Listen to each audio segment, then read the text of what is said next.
My FFA chapter is currently raising meat chicks that we will have processed and we will serve at our FFA Banquet dinner this year. And I just wanted to give you a quick update.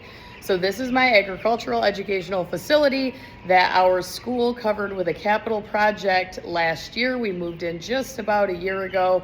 And this is our first batch of meat chicks that we are raising. I do want to preface this with stating that meat chicks are one of the easiest projects to incorporate into an agricultural classroom that kids can see from start to finish in about 8 weeks' time.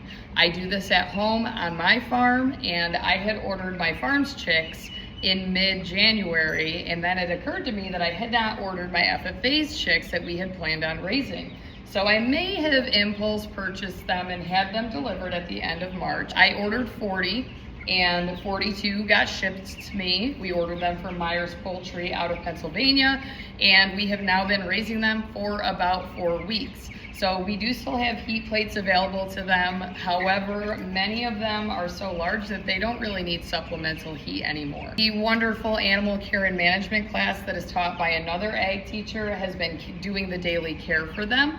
So feeding and watering them and cleaning them. Now they have grown to the point where they really need to be cleaned every day or every 2 days at least, because they are producing such a mess. Now, a lot of people choose to raise these outside in a chicken tractor. We are not able to do that given where the barn is located, and we are also near sources of water. So predators are a huge concern for us. So we're just opting to stay on the safe side and keep them in a safe and enclosed barn. The last video I posted was probably 2 weeks ago. So in a second, I'm going to flip this camera around and you can see it firsthand. For those of you that have asked, no, we are not able to process on school property. The students are technically not. If I'm involved, they cannot process them. So that is a New York state law, and I know that a lot of people don't agree with it.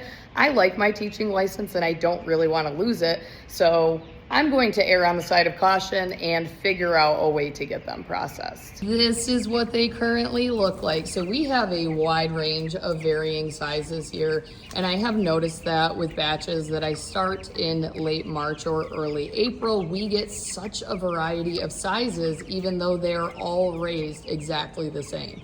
They have adequate space for feed and water. As they continue to get bigger, we will add another feeder just like this for them.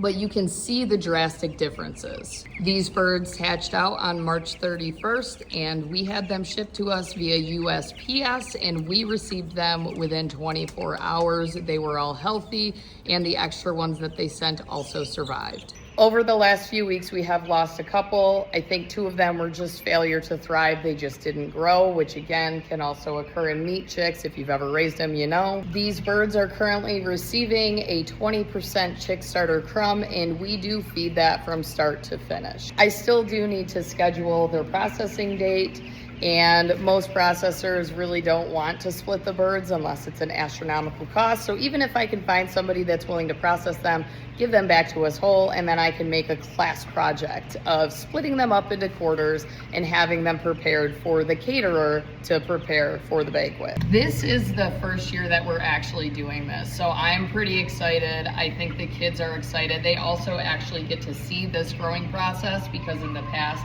I have shown Super Size Me 2 Holy Chicken in many of my classes, so they are familiar with what these Cornish cross meat birds look like, but many have never actually done this process themselves. And this is what our largest meat bird looks like right now. I have not been taking weights to track average daily gain, but if I were to continue working here next year, that is something I would definitely be doing with my classes.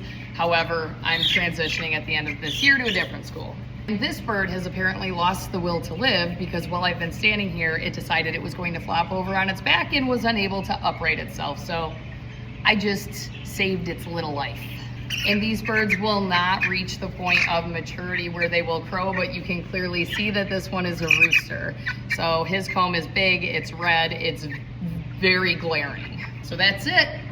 Let me know if you have questions. I'll record a follow-up video.